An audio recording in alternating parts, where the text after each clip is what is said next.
Waa'ee magaalaa TikTok.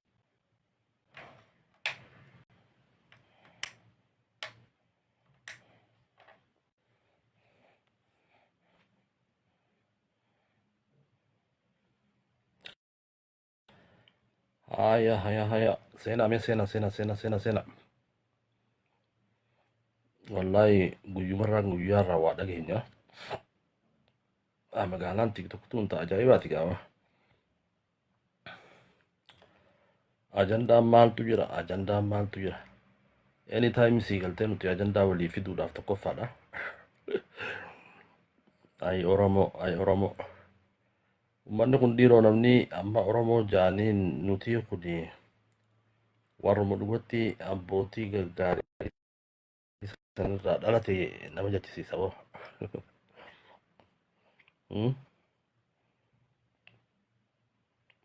Akkasii ol seenaame. Mee xiqqoo dudubbanneetti akkasitti gaawoo adda ayyaana. Ammaas maalayaaniin dubbannu warri maalayaanii ganda maalayaanii bira deema.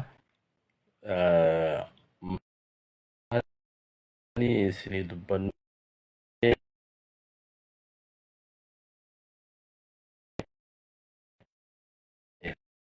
dhiitiin feenu akkasii.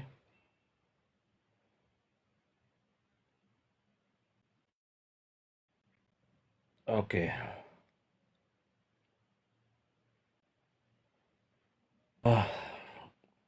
Kanaaf ati Oromoon tuni guyyaa ajandaa walii fiddi. Namuma sii galtee Oromoo kana hawwama gaarii takka gaffide nagarre.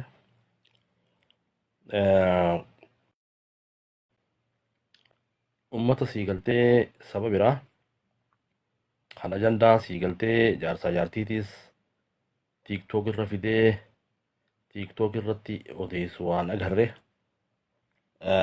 Akkasuma bultii mana keessaa nama fidee irraa haasa'e Oromoo malee waan agarre. Akkasuma jaarsinis takka jaartiinis jaarsa kiyyaa hojii akkanattiin bulees namuma keenya irraa dhageenya. Wayi fitinaa zamanaa, wayi fitinaa Oromoo. Nama afaanii kusii galtee warra Chaayinaa kuni qopheessuu qabanii kam. Warra Maaliyaanii fi warra sii galtee waan biraas gubbaa barbaadu. Wallahi warri TikTok kun balleessuu qaba. Hedduu nama qaanfachiisa. Haalli keenya ummata sii galtee barnoota walii kannuu hin dandeenya. Ammaas wanni nama ajaa'ibu beektaan nama keenya kanarraa irra guddaan nama keenyaa sii galtee TikTokni nama keenyaa firaayibeet. Fireendummaa sitti ergaa firaayibeet jedha. Kanaaf osoo nu banne sii galtee nuti shiraaf ol seenna dhugaa dubbachuudhaaf. Kanaaf deemee ajandaan kunni dhufaa kaanni qabbanaawaa jalaa kutaa maamabbayyaanii dhufee sanii sii galtee ni uumamee ni kutee Harargee fi Arsii dhufee ni kutee magaalaa tana ni goosan tajumaatii dhufee gama jumaa kanaanis sii galtee ummata Oromoo kana ija wali baasisiise ni kute amma sii galtee ajandaan irraa dhumaa ajandaa jaarsaa jaartii itti jechuudha. Wallahi ummanni amma jiru kun ummata Oromoo ta'uudha. Ummata Oromooti moo bineensa moo ummannummaan sii galtee yeroo hunda sii galtee anytime ajandaa walii fidu. Wanni namni keenya walii fidu wooma shiraa wooma sii galtee wal qoqqoodaadhaaf haala mijeessu waan akkasiiti. Dhugaa dubbachuudhaaf wallahi TikTok kana silaa paawaran akkannanii warra sii galtee faayidaan qabne warra ummata keenya sii galtee addaan qoqqooduu irratti warra hirmaatu kana silaa takka takkatti nas keessa haasee fixa wallahi niin qulqulleessaa qabu. Warra shiraa kana rabbi haa qulqulleessu ammallee warra shiraa kun sii galtee faayidaa takka illee hin qabanii. Namni sii galtee bar sodaatee jira bar TikTok kana sodaatee jira. Nauma keenya wanni namni keenya dalagurraa sodaataa beeka.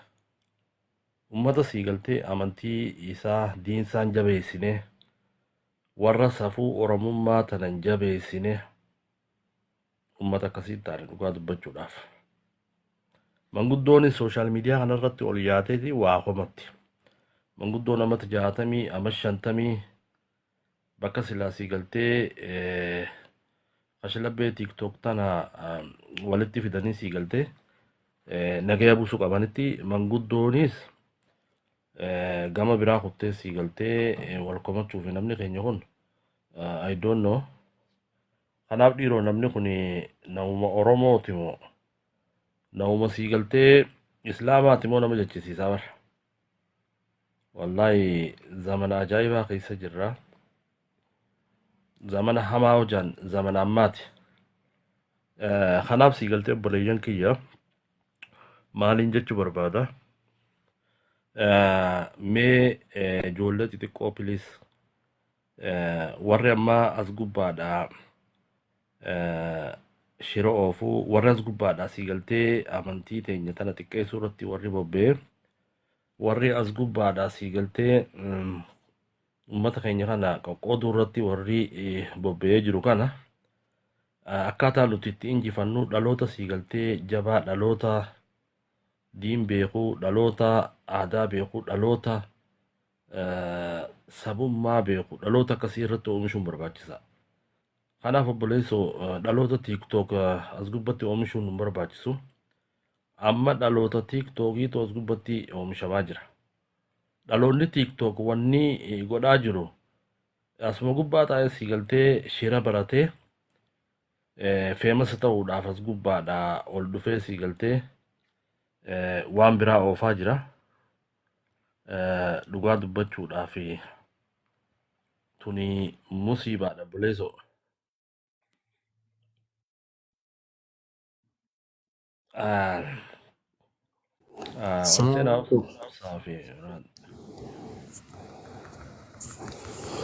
Assalamualaikum warahmatullahi wabarakatuh. Halo. Nagaa akkam jirta jajjabaa? Fayyaadha. Wallahi alhamdulillah fayya galata rabbi. Gammachuudha alhamdulillah. Jirra gaa kun warra dhufne Waan gaariidha. alhamdulillah lakki Oromoo tana nama shakkisiifuu beektaa dhiiroo shanyiin Oromoo tun jijjiiranii itti biraa fidammo. Wallee mana akamaa jijjiirammoo kaja'u hedduu nama shakkisiifti. Maaliif oolte abbootiin teenya waan gaarii dalaganii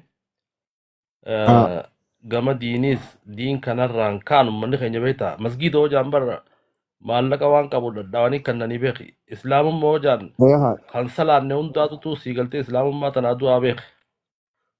Qacellotti. Ummata akkasiisaniitu har'a sii galtee TikTok irra ba'ee giiftii argachuudhaaf sii galtee dhugaa dubbachuu.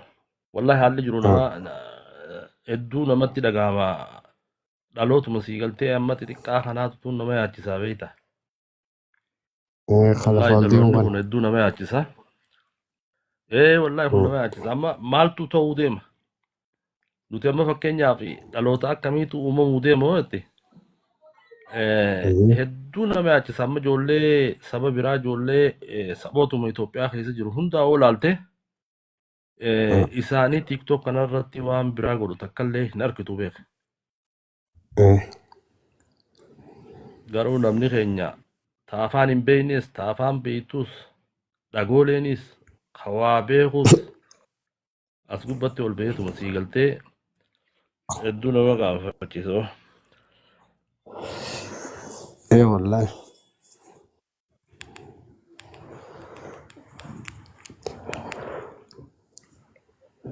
Akkasii barra Aboo Abdurrahman. Assalamualaikum Cala. Yaadda. Cala fi ma obsan. Waalaikum salaam. Waalaikum salaam akkam jirta nagaa fayyaa. Fayyaadha. Jirra jirtani bo. جرى والله الحمد لله. الحمد أكم لله رب جرسنو العالمين ربي بقلني أقوى أسجني أكنا بركنا والله أكنا فيا قالت ربي جيراني أسجو وانقود دعابو يبدأ بر قد نوان دفع برا جزين دفع فرا مقالان تونس وانجرتو مقالان جرتو مقالا براتي بيتا عالمني كيس جرو عالم غرتي قم نغري بربادو متي عالم غرتي جوكري تبوته درجة قلجي. إيه إيه نمني ganda akkasiisan قم keessa نغري deemee ندي beektaa سيرمني hofluun isin yoo numa hafte wayyaa yookaan akkuma isaanii taata bara akkuma environmentii kanaa taata beektaa uummanni keenya bara warri dhiyee kun gaaf tokko waan jaaniin beektaa ايه إيه deemanii titi ijoollee teenya tana hojii qonnaa tana deerratti bobba'anii baadiyyaa dhaqan. أوكي Baadiyyaa tana gisee dhaqanii magaaluma tanaa dhaqan gaa warri daabboo fataroo baree fi fuul fataroo baree kanaatutu magaalaa tana dhaqa.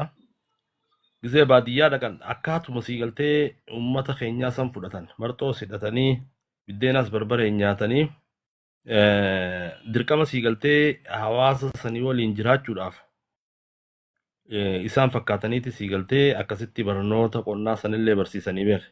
Namni takka akkasitti baadiyyaa san dhaqe magaalaa koottoo jaaniin warri dhiyee kun dhufuu beeke. Magaalaa tanan seenan.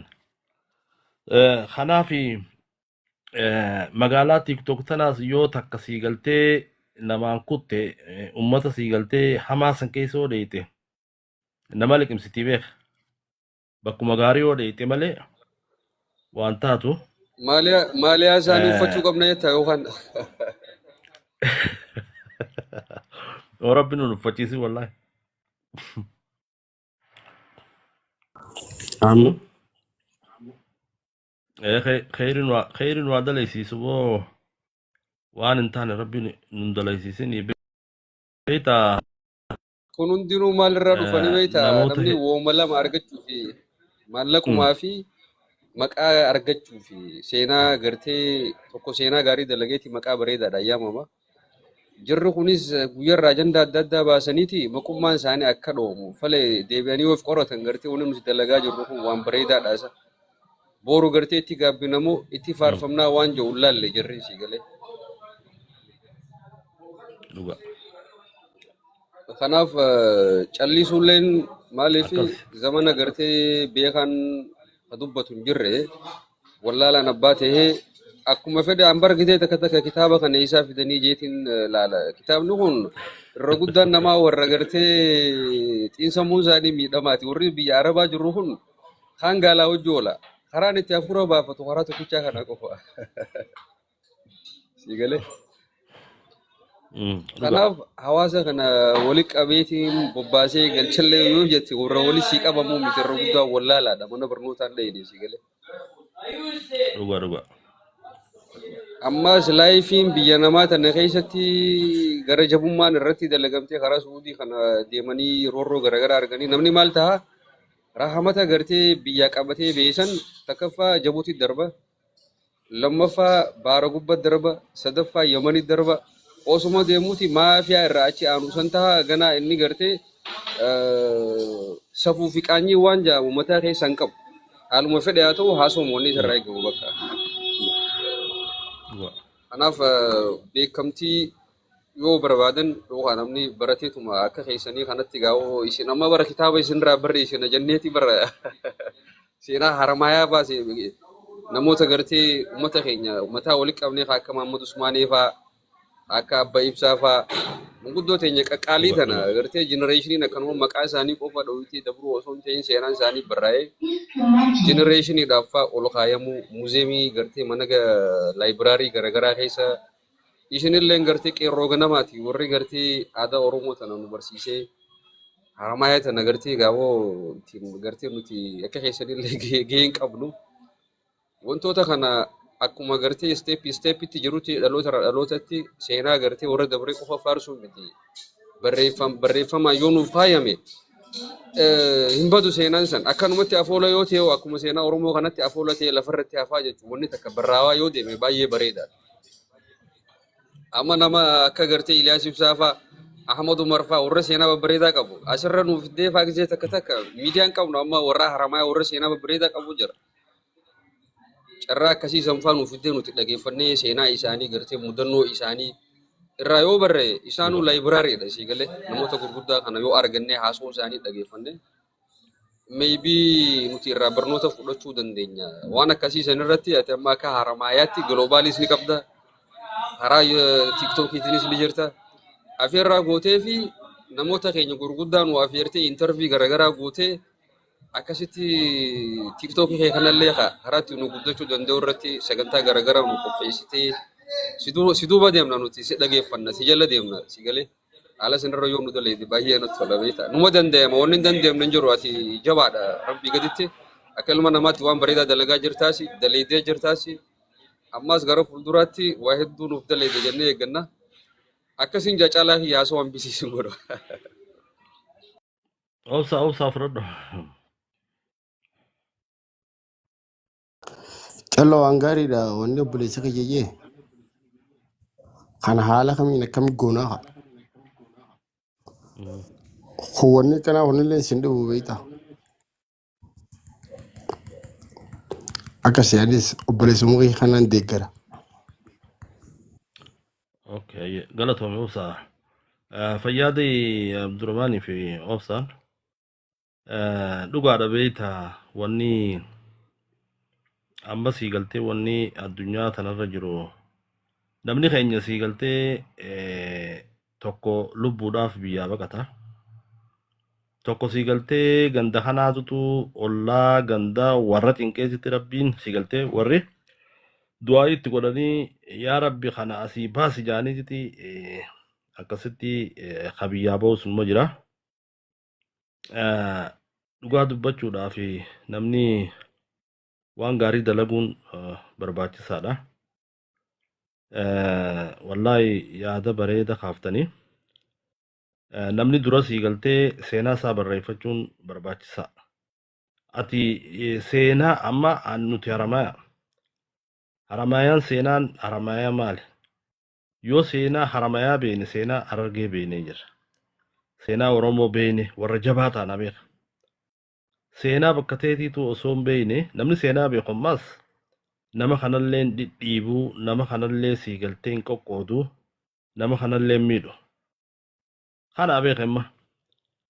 Amma warra seenaan beekne warra siigaltee if hin beekne ifumaa kan beekne kanaatutu as gubbaa dhufe namallee gargar baasuudhaaf qooduu irratti hirmaataa beekta. Kanaaf inshaallah nuti waan gaarii daleeyna. Akkuma isin jettanii haramayaan biyya ulamaayiiti, biyya qabsaa'otaati. Qaanqeen Oromummaatii fi qaanqeen sabboonummaa haramayaa irraa burquti. Kun dhugaa jiru beeka.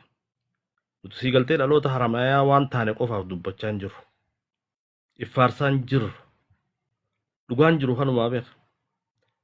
Fakkeenyaaf ulamaa'ii gurguddoo bar Ahmad Giraanyiin Ahmad Ibrahim Ahmad Giraanyiin Imaam Ahmad jechuudha. Hubata siigaltee nama dhalate. Garuu arraan tana namni garagaraa Somaaleenis keenyatti nama garagaraa siigaltee seenaa isaa fuudhanii ukkaamsanii jira.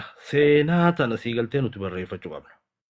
Obboleeyyan keenya ka Oromoollee barsiisuu qabna, ka Harargeellee barsiisuu qabna. Sheekh Mahammad Amiin Karroo bar sheeka guddaadha beeka. Sheeka siigaltee rabbi rahmataa godhuu fi Suudii tana keessatti kitaabni isaa sheeka qaaliiti. Sheeka siigaltee beekamaadha jechuudha. Seenaa tana barreeffachuun dirqama keenya. Habiraa haramayaan biyya xiqqoo taatullee seenaan isii guddoodha. Amma akka Maalikan Baar fa'aa jira. Maalikan Baar bar nama Piraayim Ministeera Hindii ta'e Hindii bulchee beeka. Kanaaf dhaloonnummaan akka argeettu namoota akkanaa jajjaboo kana ni beekna hin beeknu.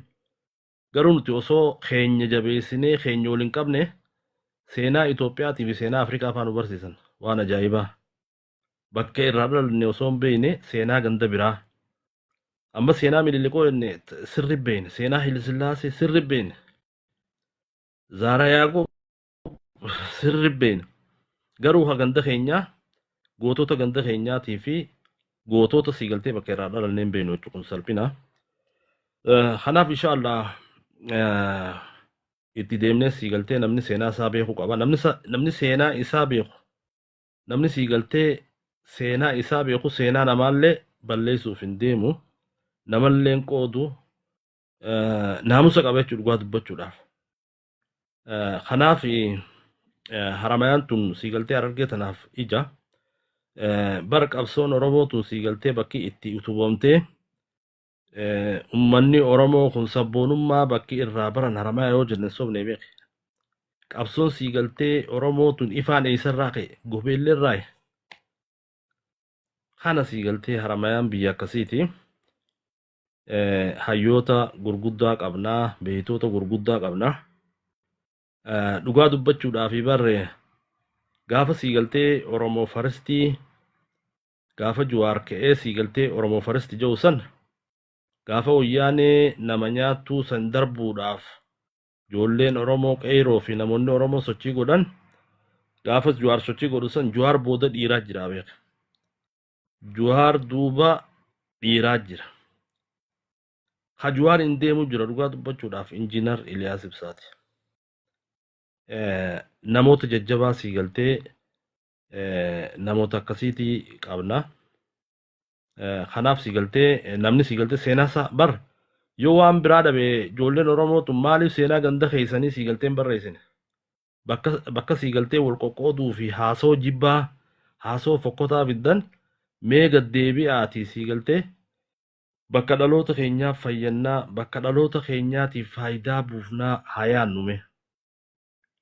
Ani maaliin godhu jira dhaloota siigaltee biyyatiyyaaf maaliin godhu jira yaaduu barbaachisa. Yeroo hundaa'u anytime siigaltee ajandaa qootinsaa ajandaa jibbinsaa ajandaa siigaltee hamaa finneetti as gubbatti siigaltee waliif qooduun hin taatu. Kanaaf akkasii inshaallah seenaa siigaltee hayyoota keenyaa barra dhugaa dubbachuudhaaf seenaan Sheekh Ahmad Haramayaa bichaan seenaa jabdu barreeffachuu qabna. Sheekh Ahmad Haramayaa, Sheekh Abdurrahmaan Daammotaa, Sheekh Adam Baallaa, Sheekh Abdul Kariim Oromoo arra Oromoo jettu tana beektaa sheekootaatutu ijarraa banee beeke. Qabsoo Oromoo tana siigaltee sheekootaatu irra wareegame. Qabsoo Oromoo ta sheekonni irra wareegamanii fi Islaamummaa sheekonni keenya irratti wareegaman ijoolleen siigaltee TikTok kanarra dhufteeti walitti dhufti. Waan ajaa'ibaati. Kanaaf obboleeyyan waan gaarii yaaduun barbaachisaadha. Waan gaarii walii dhaamuun barbaachisaadha. Yoo TikTok kanarraa haa dhufnu taate wooma gaarii siigaltee waan namni irraa waa baratu godhuun barbaachisa. Kanaaf yeroo arraan tanaa uummanni keenya siigaltee bara daabboo takka uummata keetii yoo bitte beektaa waan guddaadha beeke. Ajandaa daabboo takkaan nama kiyya kabiyya jiru nyaachisa jii yaade obboleessoo. Bakka siigaltee ajandaa jaarsaa jaartees gubbaa fiddee jaarsii oollolees namuma keenya kanaa quba qaba. Jaarsaa jaartiin akka itti bulaniis namuma keenya kanaa boru fidee dhufe. Warra walii keessa akkaataa itti walii kan namuma keenya kanaa fidee dhufe. Hedduu nama dhibdi. Kanaaf namuu siigaltee uummata keessan ganda keessan deemaatii gargaara obboleessoo. Gootummaan tana nama siigaltee ganda isaatii fi nama isaa gargaaruutu dhiira siigaltee hayyummaan isanii akkasitti haa hojjennu. Obsaa fi Abdurrahmaan waan jettan inshaallah adeeroo Ahmad Umar injiinar Muhammad Ibsaa Abbaa Urjii Damshoo Golee Muhammad Haruun siigaltee warra ummata Oromoo kanaaf bu'uuraa inshaallah as gubbaa finneetitti afeerraa goonee fi haala siigaltee keessa dabran haala itti siigaltee itti as ga'an irraa barachuu teenya. Namni beektaa manguddoo irraa nama waa beeku irraa siigaltee waa barachuun gaariidha. Yeroo hundaa ati yoo nama siigaltee akka hin qabne dhageeffatte bar TikTok kanarrattis ati wooma akka hin qabne yaaddaa beeka. Tana amma siigaltee kanaaf inshaallah akkasitti finneetiti irraa haasoyna inshaallah khayr nu haa dalaysiisu hamtuu rabbi nu dalaysiisini zamana arraan tanaa nama hamaa guute booda TikTok kanarra balaan TikTok lafatti illee gabbuuteetuma ummata kana diigu jirti. Ummanni ifiifuu beela jiraa ummata siigaltee daabboo naa bitaa biddeena tokko naa bitaa jiru kana nuti siigaltee as gubbaa dhufneetiti giiftiidhaan ittiin barbaannaa kun sirrii miti obboleeyyan akkasii eenyu boona welcome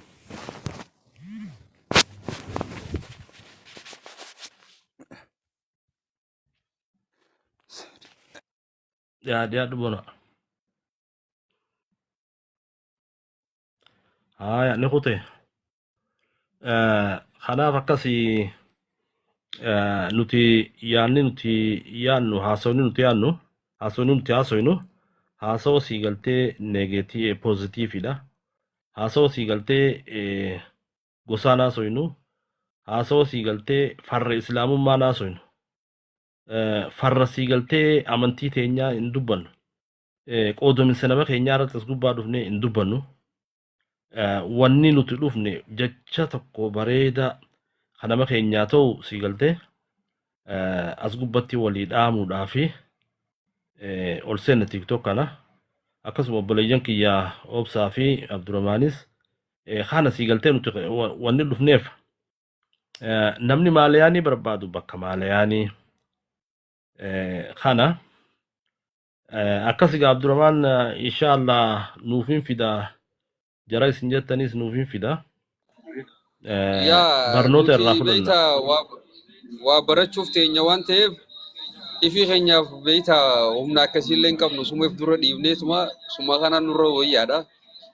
TikTok kanaas guddisnee jammaanni keenyaas nu guddatee gartee akka gartee seenaa babbareeda akka TV'tti interview bareedaa nu dookumantarii irraa dalaguu qabda nama barreessuu danda'u nuti illee waan si gargaaru waan si barreessu yoo jiraate si barreessina. Ummanni kun irraa miti bar nuti gaafa daa'imaa taaneeti gizee warri biyya alaa jiru kun nuti haasa'u.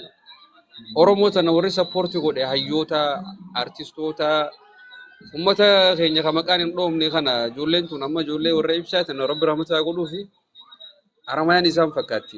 Ummanni kun biyya faamiliin qabu biyya gargaara biyya jaara madrasaa jaara bakka khayrii hundaa isaanii dhaabbata biyya alaattis fi isaaniitis akkasuma wal jaallatan hedduu takka namatti tolan ijoolleen tun mataan isiitti kutaaba sii galee waa hedduu irraa barachuu dandeenya. Waa hedduu irraa barachuu dandeenya kan ammoo siitu mataa wali qabee sagantaa gartee akkuma global network irratti waliin nu qabdutti asirra fiddee dookumantarii garaagaraa irraa nu gartee waraabdee dhaloonni ni fedha waan irraa barata gartee jireenya isaanii mudannoo isaanii gartee akkamitti gartee jireenya kana keessa dabranii akka achi ga'an yeroo dhageeffanne nutiif ammoo muuxannoo nuuf ta'a if duratti akka daawwitiin ilaalaa deemna ammoo osoo dubbisin irraa barachaa jirra osoo gartee intervii isaanii arginu. Kanaaf akkasitti sagantaa babbareedaa nu qabattee boodatti duratti puush godhaa deemna. Naaf Obsaan ammoo si gargaara bakka barreeffamuu qabutti barreeffama si gargaaruu ni dandeenya afaan Oromootiin si caalaallee hin beeknu. Akkasitti caalaa ni danda'an jaabaan inshaallah. Arrumaan gammadee oole. Bareeda. Alhamdulillah. Akkas. Wallahi fayyaada beeta yaada bareedaadha. Amma yaanni nuti walii kannaa jirru kun yaada bu'uuraati beeke. Barra amma TikTok kana keessaa yoo baane barra sammuun teenya siigaltee nagayaan rafti beeke. Maaliif kheyrii irratti siigaltee waliin dubbachaa jirra. Kheyrii yaadaa jirra. Waan ummata keenyaaf ta'u yaadaa jirra. Namni keenya siigaltee akkamitti bira dhaabbannaa yaadaa jirra. Kheyriin tanaalaa hin hafne beeka. Wallahi waan sirrii jettanii beeki biyya Naayiroobii tanatti warri nu duraa gaafa biyya tana dhufan biyya tana Keeniyaa tana keessatti Somaaleen akka malee si galtee biizinasaanis waa hunda kontirool gootee jirti. Wanni si galtee namatti tolu fooqii hunda tana jalatti masgiidaa jira. Akka malee si galtee diin kanarratti lafaa jirani. Duuba gaafa biyya tana dura namni keenya yeroo dhufani Oromoon tuni diinni beeyti ummanni kun si galtee diinni beekaayee jaaniin warra joon kun warra Somaaleeti. Jechuun akka namni keenya kun diin keessan jirreetti hubachaa turan. Duuba maal harkan seete haaniititti hajji dhaqanii hajji gisee dhaqan eenyu harkan Sheekh Mahammad Amiin Karroo. Sheekh Mahammad Amiin Karroo sheeka guddaadha. Kitaabni isaa addunyaa irratti kitaaba beekamaadha. Duuba Somaalonni ijjirraa kitaaba san fidaniiti kitaaba isaa gubbatti maal jaabeeta? Inni bakka itti dhalate Haramaayaa Karroo akka taate ichi gubbaa kaayee jira beeka. Kitaabni kun amma akka addunyaa gurguramaa jira. Hunda si galtee nama Islaamaa bira jira. Qaaliidha akka malee kitaabni isaa tokkichaan dooraal 300-400. Duuba yeroo kana dubbisanii amma Oromoon waan taate si galtee hubannee jirra. Ulamaa'ii hajji teessu Sheekh Mahammad Amiin Karroo kan kitaabni isaa si galtee biyya Arabaa tana keessatti qaalii ta'e arkinee jirra. Dhugumatti Oromoo namni ga'uun jiru jaaniiti akkasii Oromoon kabaja harkattee jechuudha. Kanaaf sheeyni kun sheeka Rabbi rahmata isaanii haa godhu sheeka Haramaayaati. Sheeka si galtee guddaa Oromoon qabdu Harargeen qabdu. Akkasuma si galtee namni duraa biyya baqaa tana keessatti dura baqatee Keeniyaa tana seene Sheekha Abdurrahmaan Daammotaati. Kana beektu kunis si galtee sheeka guddaadha. Sheekotiin biyya Keeniyaa tana dhiyoo tana maadaraan Sheekha Miinfaan dhufanii nutu waan hin beekne nu gabbee jechuudha dhugaa dubbachuudhaaf. Sheekh Abdurrahmaan Daammotaa jalqaba nama si galtee baqatee Keeniyaa tana seene. Sheeyni kunis si galtee dhalootaan Haramaayaa. Haramaayaan gama qabsootiinis qabsaa'oota si galtee warri qabsoo Oromoo tana utubee warra Haramaayaati. Garuu wanni nama ajaa'ibsiisu beektaa dhaloonni keenya kun seenaa ni beekna hin beeknu. Seenaan nuti beeknu namni dura si galtee if beeyteetiti Oromoo beekta. If beeytee si galtee Harargee beektaa beeka. Namni if hin beekne akka Oromootti waa beekoo jee si galtee karaa dheeraan deemu. Kanaaf dhugaa dubbachuudhaaf dhaloonni keenya seenaa ofii barreeffachuun gaariidha. Yeroo tana jennu namni hundinuu si galtee seenaa bakka dhaloota keetii barreeffadhu hubadhu. Yoo akkasi seenaa ta'e beekte seenaa bakka dhaloota keetii beekte as gubbatti ol baatee si galtee nama qooduufillee yaattu. Nama arrabsuufillee hin gootu akkas. Maaliif jaalala biyyateetii qabdaa maqaa biyyateetii eeyidee jechuudha. Maqaa nama keetii eeyida. Kanaaf amma wanni guute beektaa waan if hin beekne waan si galtee saban beekne waan diin isaan beekne waan si galtee ajjuuzaa waan akka garan qabne si galtee waan akkasii toos gubbaa guute uumaa jandaa gaffiddu si galtee. Kanaaf kana jalaa si galtee abaanu as gubbaa dhufnee namni si galtee jalqaba beektaa bakkii dura waa gootu. Nama fakkeenyaaf yoo waa gargaarinaan jaan biyyattiyyaan gargaara jalqaba. Osoo si galtee bakkiin nan keessaa dhaladhee biitii tiyya rakkoo keessa jirtu Harargeen gargaaru deemee Oromoon gargaaru. Itoophiyaan gargaaru. Dura tiyya gargaaree jitiin ichirraan si galtee oolla dabre akkasi si galtee akka Harargeettis akka Oromoottis akka Itoophiyaattis akkasitti gargaaruutu gaari. Dura osoo teentolchinee ganda keessa fiiguun gaarii miti. Lakki Haramaa'uma lakki maaliif Haramayaa tiyya malee nagala. Kanaaf si galtee akkasitti jajjabaachuun yes ariifa uumaa. kanaaf akkasitti obboleeyyan ajajjabaannu wanni tana kaasaa jirruufis namni as gubbaa yeroo dhufne waan gaarii takka ummata keetiif mee kaalkuleeshin wantuma sii galtee kaalkuleeshin xiqqaa tokko akkamittiin ummata gargaaraa yoo fiddee as gubbaadha gad diriirsitee nama hedduu irra hirmaatee nama hedduu gargaaramuu danda'a. Kanaaf waan maalayaanii tana namni keenya dhiisuu qabaa yeroo takka takkaan amma fakkeenyaaf zamana tiiktook kana waan hin yaadu beekta zamana amata 10 booda wanni Oromoo jettu tun akka dhabamtuun sii galtee tilmaamee jira. Bakka Oromoo waan jaan waan sii galtee duraan bara Oromoo gisee jaan saba kabajaa qabu tokkotti nu beekanii ummata kabajaa qabu ummata of kabachiisee namallee kabajee ofillee kabajee jiraatu ummata sii galtee diinsaa kabajee amantii namaallee kabajee tasaa jabeeffatee jiraatu akkasin nu beekanii zamana arraan tanaa ummata sii galtee nama fakkaateetuma jiraachuuf deemu. Warra sii galtee dhiyaa kana fakkaanneetuma jiraachuuf yookaan mataa jalaa aadee mataa jalaa aannee dhufna yookaan sii galtee kofoo jala muree dhufna kan arrabumaa fi qoodiinsa warraa sii galtee as gubbaa fidee ajandaa fidee uummatallee jeequ wallaahi hedduu takka nama gaddisiisa. Obboleeyyan kiyya warri as jala jirtan warri bakka feetanii sii galtee namni dura sii galtee iftoo qaba. Anamma fakkeenyaaf dura Haramaayaadha. Haramaayaawwan ta'e malee Harargee ta'uu hin danda'u, Oromoo ta'uu hin danda'u. Akkasitti hubadha. Namni bakka dhaloota isaatiif kabajaa kennuu qaba. Seenaa isaa barreeffachuu qaba. Seenaa ta'e yoo barreeffattee kabajaa qabda. Nama biraallee sii galtee ni kabajaa. Nama biraallee ol qabda jechuudha. Osoo sii galtee bakka irraa dhaloota keetii hin kabajne, hin gargaarre akka Oromootti maaratoonii fiigee jechuun hin danda'amu beeka. Kanaaf obboleeyyan akkana yeroo sii galtee namni seenaa gandasaa seenaa bakka irraa dhalatee barreeffachuu fi dubbachuu eegale gandummaadhaan gad dhuftan isin gantummaa qabdan warri Haramaayaa kun maarre mataan si haa dhukkubu sii galtee obboleessa nama ifteetutu Harargee ta'a nama iftee sii galtee Oromoo ta'a beeka.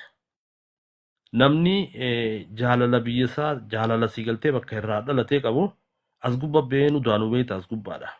Namalleen qoodu namalleen arrabsu.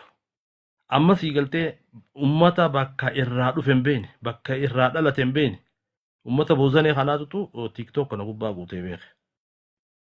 Kanaaf obboleessa akkasitti inshaallah numa tolchinaa rabbi haa tolchu. Akkasii wallaahi hedduu takka ta ummata keenyaatun hedduu nama dhibdi. Okay. Laki magarsa ani sii galtee Oromoo beekuu mi jalqaba an of beekuudha eegaan of beeka booda Haramayaa beekuu bakkaan irra dhaladhe eegaan san beeke booda Oromoon beeka. Kanaaf sii galtee kaalkuleeshinii itti nyaadhamaa turre kana jalayyaanu namni keenya bara akka Harargeetti sabboonummaa wanni jiru bara ni galaafatee beeke. Wanni sabboonummaa jiru Harargee ni galaafatte. Yeroo hundaa meeshaa itti namni sabboonummaa tana nu afaan kaa'ee ittiin sii galtee daldalatu irra guddaa akkasin nyaadhamne beeka. Kanaaf namni amma zamanni zamana hamaadha. Zamana kana keessa sii galtee ummata kee ilaali bakka irraa dhaloota keetii ilaali kabajaa akkasi qabda. Fiidee osoo bakka dhaloota keetii hin gargaarre osoo bakka dhaloota keetii seenaa bakka dhaloota keetiin barreeffane seenaa sii galtee Oromoo Shawaatii fi Wallagga Arsiitiin barreessoo itti dogongoraa beeka. Kanaaf akkasi. Amma gaa nuti abbaan fedhe haa jaalatu abbaan fedhe haa jibbu seenaa sii galtee maaliqaan barreessuuf teenya. Nama sii galtee Afrikaan tun bakka buutee amma fakkeenyaaf uummanni Afrikaa maal ja'a? Maalikan baariin Prime Minister Hindii ta'ee Hindii qabulche. Warra Haramayaati barreessuuf teenya. Amma Giraanyiin nama Islaama Itoophiyaa kanaaf gumaacha guddaa godhe. Kanaas barreessuuf teenya beeka. Kanaaf yoo tana barreessinee sii galtee Oromoota biraatiif barsiifne gootummaan tana. Osoo teenya hin barreessine ta biraan jennu moo. Kanaaf akkas obboleeyyan wanni irraa osoo jirru dura sii galtee namni ifta'uu qabaa. Ifta'ii ummata kee siigaltee habiyyaa san gargaarii ummata kee bira dhaabbadhu as gubbaa dhuftee maaliyaaniin dubbatinii maaliyaaniin tun siigaltee wayi balleessti malee waa tolchaan jirtudha amma namni lafatti guyyaa ol lolee bar aboo tiktok irra galgalan eeggadhu dhukkeen sirraa kaasa cubbuuf duu deemaa beek kanaaf haalli siigaltee nama keenyaa hamaadha bakka siigaltee tana gootu ganda kee miskiina ganda keetii gargaarii ummata kee bira dhaabbadhu seenaa bakka irraa dhalattee san qotii baasi nuti gaa inshaalla kaayyoon teenya tana obboleeyyan kiyya warri dhagaa jirtanii akka nagaa wanni gosummaa siigaltee as gubbaadha hafarsaa jirtanis hin qabnu nuti gosummaan beeynu namni biyya teenya dhalate hundinuu obboleeyyanii akkasii namni seenuu barbaade isiniif kan hin ol seenaatiti yaanni kun sirri moo sirrii miti akkasii yaada kan dhadhaame itti fufa Abdurrahman. dubbatu kame obsaan callise obsaa dubbadhu haa. Itti maal jira dhaggeeffachuutiin jira. Waan gaariidha.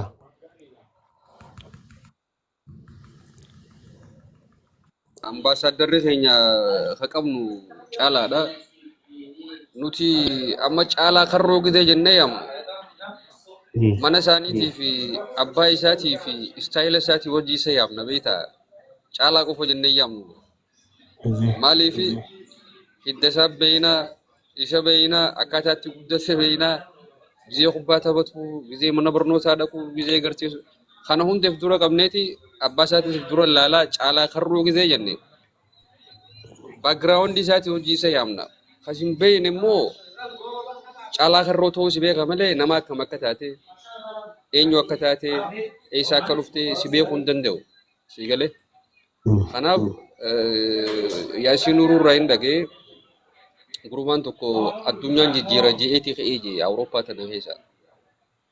Kana addunyaa jijjiiruudhaaf gisee deemee dadhabeeti addunyaan danda'uuti Awurooppaan jijjiira jee deebi'ee jee.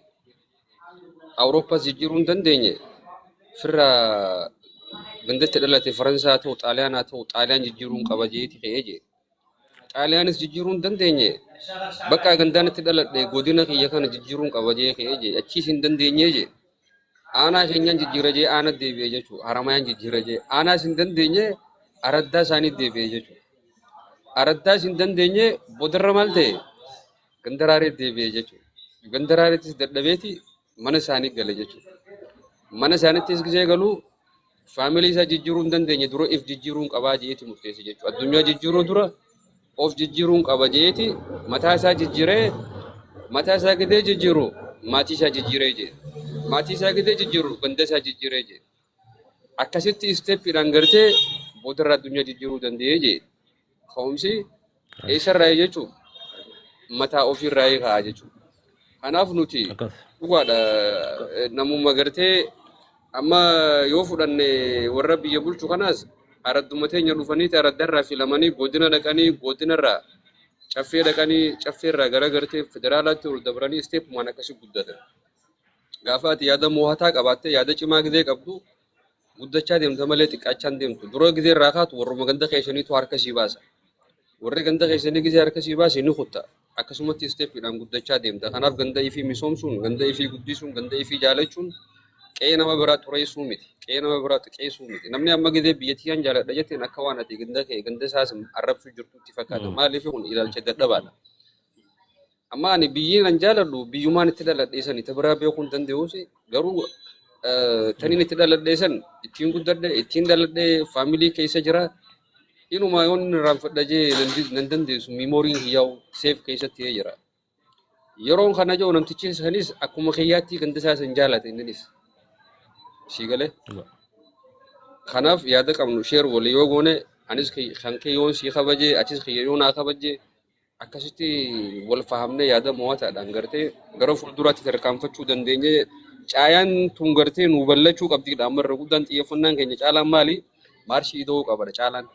Maarshii dabalee gara gartee federaalaatti nu jijjiiruu qaba ol guddachuu qaba naannoorra. Liki. Abshira. Liki. Nuti mooraaluma siidoo jirra. Gara fuulduraatti wanti kun nu bal'atee caayaan guddattee yaada babbareedaa gartee peejii garaagaraa nu qabattee nu dhuftee akka gartee namni illee irraa barachuu danda'u. Namni maaliif bakka itti bashannanu dhabarraa? Kaamaraa jala seenna bakka isaaniitu xiqqishoo waan nama boharsuu isaanii qaba. Waan akka diddiraamaa kanaas waan akka gartee barnootaa kanaas saayikoloojii isaa ta'u ejensiilee garaagaraa jaruma kanaa qaba. Teenyetuun ammoo magaalaa Rakishaati arraba wooma saalaa kanaas miti. Uummatuma akkamiin dhufee qoomii akkamiin agaluu diddeen qoomiin tun nu keessan jirtu boo warri biyyaa nagee qaba warri biyya arabaa jiru kana rakkoo warri qaba. Yaa dhugaa. Akkasiin jaa yaada kiyya gaadhiifamallee dogongorallee yoo ta'e. Waan sirriiti yaada sii galtee hedduu nama gasseenu yaada bilchaataadha. Wallaahi waan bareedaadha jettee waan dhugaatii beeki namni dura sii galtee faamilii irraa maatii irraa ilaalcha gaarii qabaachuudha. Ilaalchi gaariin bara ammas fakkeenyaaf bara dhugaa dubbachuudhaa fi haalli amma jiru hedduu takka nama yaachisa. Duuba guyya tokko waan namoota takkaa jira. Nama tokkoon maqaa isaan tokko aboo guruppii haramayaa takkaa jira. WhatsApp irraa akkanaatti namni keenya kun hangafootaa fi hundinuu dhaloonni biyyaa kun walitti dhufeetitti miskiina haramayaa kana gargaaruudhaaf deema yeroon jo'uun nama haramayaati. Ani waan biyyaa tanaa fi waan wantaan fadhu naan jedhe boleeso. Ani tana sii galteen fadhuu maqaa haramayaatii fi maqaa biyyaatii waan jaaramu. Kanaaf sii galtee namoota akkanaa kunis numa jira beeka. Namoota hin galiniif. Haya aboo akka Oromoo tokkotti walitti jaaramnee akkana wanjee sila abootun gaarii jechuu deemaa beeka. Dogongora guddaa qabna. Namni sii galtee nama isaatiif jalqaba sii galtee faayidaa buusuu qabda. Uummata kee bakka irraa dhalatteef bira dhaabbachuu qabda. Nama wal beekuutu barra nama hundee wal beeku akka Abdurrahmaan jee nama hundee wal beekuutu wal bira dhaabbatee wal gargaaraa beeka. Namni Harargee lixaarraa gosa biraatiin dhufee gosa Harargee bayaa haramayaa keessaa dhufee takka ala yoo ta'e ala Harargee lixaarraa dhufee nuti takka noolee ta'e takka ituu ta'e Harargee baharraa fi Harargee lixaarraa dhufanii osoo wal hin beekne gosummaadhaan wanni isaan godhan hin jirtu dhugaa dubbachuudhaaf.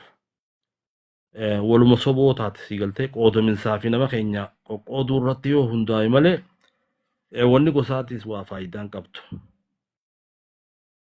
Kanaaf sii galtee amma fakkeenyaaf haramayaa keessa gosti hin jirres hin jirtu. Sabni hin jirrelleen hin jiru. Amma fakkeenyaaf wanni qoqqoodaminsaa hin jiru waan itti seenne hunda sii galtee ni hojjannaa jechuudha dhugaa dubbachuudhaaf. Amma kun faayidaa qabaa beeke. Namni hundinuu sii galtee ka Tigireellee haa ta'u, kan Amaaraa haa ta'u, ka Guraagee haa ta'u, bakka irraa dhalate sana amma fakkeenyaaf haramayaa. Nama haramayaa tokko irra rakkate yoo jaan sii galtee ka dura baasuu isa jechuudha dhugaa dubbachuudhaaf.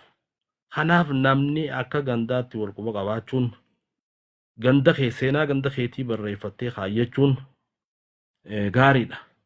Garuu sii galtee ammallee haalata namni keenya qabu tokko jira. Amma nuti haramayaa dhaloota haramayaati. Dhaloonni haramayaa jaaramnee uummata keenya hiyyeeyyii bira dhaabbachuu qabnaadha kaayyoon.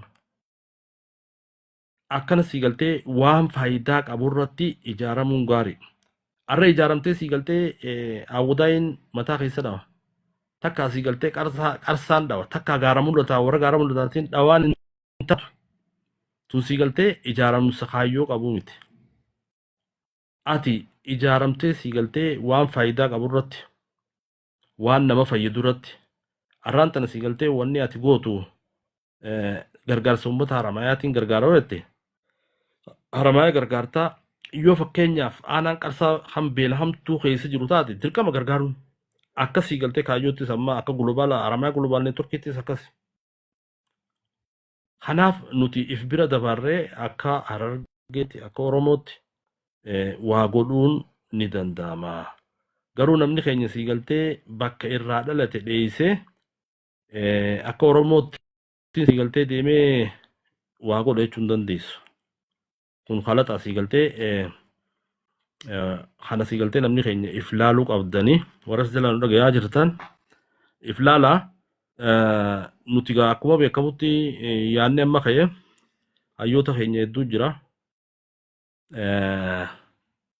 Hayyoota sii galtee umrii isaanii guutuu uummata Oromoo kanaa fi keessaafuu baqattoota Oromoo fayyaduu irratti nama akkasii jira dhugaa dubbachuuf akka Mahammad Damshoo, Adeeroo Mahammad Damshoo, Adeeroo Ahmad Ibroshee uummata akkanaati. Uummanni kun sii galtee warra biyya Kaanaadaa tana keessatti warra jajjaba warra barumsa sii galtee gurguddaa qabu.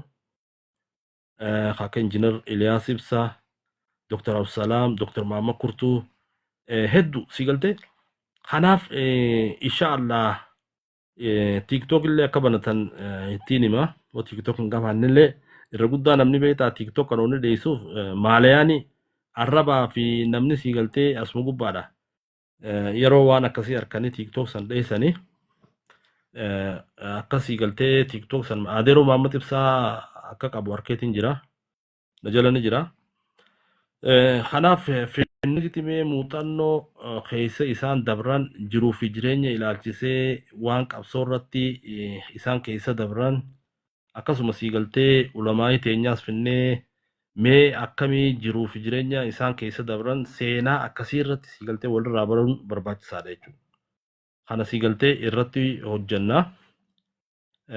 Inshaallah nuti wanni goonu tanuma waan maalayaanii waan akka garan qabne waan sii galtee qoodaminsaa tagoosaa gamana qabii gamas qabii hin qabnu. Nuti wanni yaannu nama keenyaaf sii galtee akka haramayaa osoo hin taane akkuma Oromootti akka ummata Itoophiyaa akka ummata Afrikaatti tokkummaa hawwina jechuudha. Namni kun hundi sii galtee tokkoomee jabaatee akka fuula dura deemuu feena. Kanaaf wallahi ijoollee teenya ijoollee Oromoo ijoollee Islaamaa haalli sii galtee TikTok kanarra jiru hedduun akka annatti dhagahama akka nama tokkootti dhalaan Islaamaa ijoolleen teenya tun kofoo uffattee waan ajaa'ibaa namatti ta'u bari arra sii galtee paantii nama agarsiisanii giiftii barbaaddi dhalaan. Dhiirtiin sii galtee qaamni saalaasaa akka mul'atu godhee jirti akka namni irraa dubbatuu fi waan ajaa'ibaa jira zamana ajaa'ibaati. Zamana hamaa woo ja'an zamana amma keessa jirru kana namni sii galtee akkaataan itti milkaa'u waan rabbiin jee godhe. Safuu uummata keenyaa waa eeggatte. Amantiin teenya sii galtee ifiifuu waan gaarummaa irratti nu ajajje jechuudha dhugaa dubbachuudha. Amantii keessan jiru warra TikTok kun amantiin qaban sabummaan qaban warra sii galtee akka uummanni jeenetiksii sii galtee warra uumaa haa walitti fidanii shanyii tana uuman tokko na fakkaate uummanni TikTok gubbaa jiru warri maalayaanii kun. Kanaaf obboleeyyan waan kanarraa haa fagaannu. Yoo waan biraa dhabne akkuma amma jennetti nama keenya gargaaruu irratti haa bobbaanu. Uummata keenya bira dhaabbachuu irratti haa bobbaanu. Ijoollee biyya jirtu harka qalleeyyii taate daftara haa binnuu fi yuunifoormii haa binnuu fi haadha sii galtee tarakkattee karaarra baatee waan nyaattu dhabde paasta tokko haa binnuuf hime. Sii galtee wanni rabbiin fadhuus tana gootummaanis sii galtee nama kee gargaarudha. Biyya alaa teessee sii galtee wallaggaatu beelee shawaatu beeleette shawaa fi maarree fiide dura sii galtee haganda keetii gargaare. Haganda keetii gargaare. Kana gargaaruun gootummaa beeka. Osoo kanan goone maqaa barbaaddee jechuun online irra deemtee abolu maarree kanaaf salphina keessa jirraa beeka. Kanaaf namni hundinuu bakka irraa dhalate yoo bira dhaabbate rakkattoonni aanaa Oromiyaa tanaa fi magaalaa Oromiyaa tana keessaa nama keenya kan rakkate gargaarra jechuudha dhugaa dubbachuudhaaf. Kanaaf obboleeyyan waan nuti dubbachaa jiru kanarraa muuxannoo fudhadha. Waan nuti dubbachaa jirru gandummaa takka taargaa gandummaa fana maa kannetanii dhugaa sii galtee taargaa gandummaa yoo nu kan gaariidha. Nuti duraanuu qabna gandummaa. Namni sii galtee dura ganda isaa jabeesseeti ganda biraatti dabra. Kanaaf akkasii inshaallah sagantaa tana baafnee jirti. Akkasitti deeggarsaas walitti qabne inshaallah namoota barattoota warra yuunifoormii hin qabne haadha sii galtee rakkattuu taate akkasitti sagantaa walitti qindeessinee jirti. Haala dandeenyu sii galtee waan biraa dhabde giiftii as gubbaadha darbamtu tana walitti qabnee wallaahi akkasitti nama keenya gargaarra. Wanni biyya teenya keessaa dhalannee dhaloota biyya takkaati dhaloota warra haramayaati dhaloota hawwata dhaloota qarsaa wanni jennu warra nama fayyadu ta'uu qabnaa beeke. Warra maqaa wantaa qabatee nama gargar qooduu nama miidhu ta'uu hin qabnu. Akkasii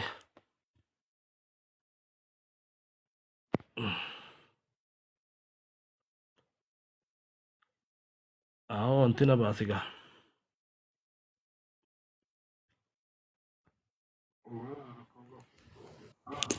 Namni dilli kun wanni dhufee deemuuf maali ni beekta? Irra guddaan isaanii waan farada fadhanii jecha farada jala deemaa beekta namni. Nuti dhugaa waan qabannee rabbiin nu hojii jira inshaallah warri akka keenya hedduu waan jiru jecha. Inshaallah. Dhugaa lakkii yoo saqiyyaa waan gaarii daleeyna wanni gaariin sii galtee guyyaa boruufillee nu fayyaddi bar guyyaa kana duunaa beeyna addunyaan Haa qajallotti. Wallahi rabbi khairii nu haa daleeysiisu waan gaarii dalaguun baratu wallahi gaariidha. Addunyaan wallahi ni dhumti inshaallah nama keenya ni gargaarra. Haala dandeenyuun bar yaadaanuu bar nama kee gargaaruudha as gubbaatee rakkoo nama keetii dubbachuun bar wallahi gargaartee beeke. Dubbumaan akka teenyaatu jirtu bar. Osoo san hin goone Mana hunda jala yoo deete amma kaan muuziqaa kaan arraba kaan ni jiraami namu haaluma giiftii itti guurratu kaa. Haaluma sanirra jira beekta sochii sanumarra jira jechuudha. Dhugaa. Selama Akkasii dhalaan wallahi takkaas jiraattee dhiirtii takkaas jiraattee haasawamtee as jalanii guutan amma dhufaniituma deemuun jiran hundi dhiiraami. awwa bar zaman ajaa'ibaati. Ashaangullitti haa tolfatan qabu.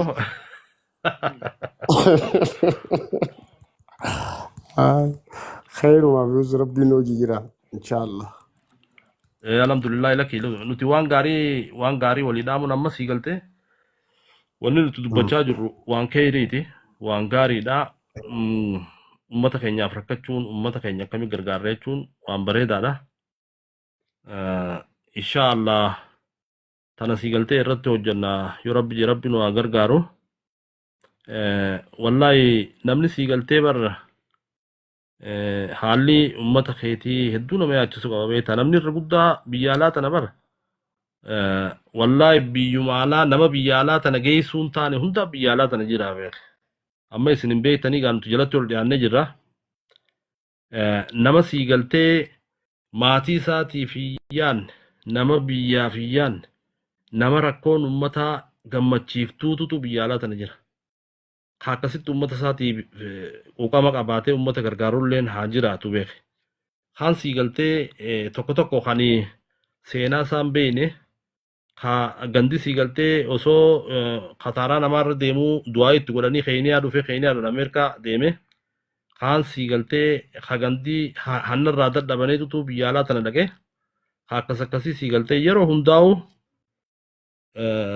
nama isaa gargaaruu irratti hin xiyyeeffatu. Yoo namni kun hiyyummaan dhooyte nama hoflu sii galtee ummata akkana baga dhooyte dhabama haa godhu mootummaatutu sii galtee ummata gargaara ummanni kun haa dhumu jaa sii galtee rabbi haa qaceelchu nuti waan gaarii takka sii galtee ummata keenyaaf haala dandeenyuun inshaallah ni hojjanna akkana gaa akkasii Abdurrahman yaada kanadhaa wanti warra chaayinaa kun akkuma tokko na gurguru jira. يا دبيتا مالي في أما قوم سر جروان ديف قوم سي دوران أمني يادة كوبيتا متى خيسة تياد يادا متى خيسة تياديسن ما منك ذي جرتشو في تكا ديزاين غوتيتي نجمي تابر دايتي انجنرامي منك كانت جرتشو في دجتا نجمين ديزاين غودي فوتو كاسي مناتي بربادوسن abjuu keessan lafa kaa'ee kaartaa kaasee qarshii hangana barbaachisa jee reyaaliitiidhaan si mul'isiisaa jechuudha lafa si ijaaree jechuudha.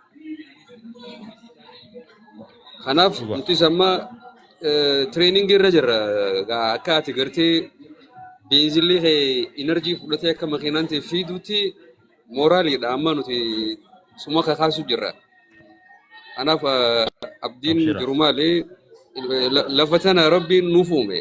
إنا جعلناك خليفة في الأرض نجي ربنا. دوغا يون لايف يون رب متنين دي بياي.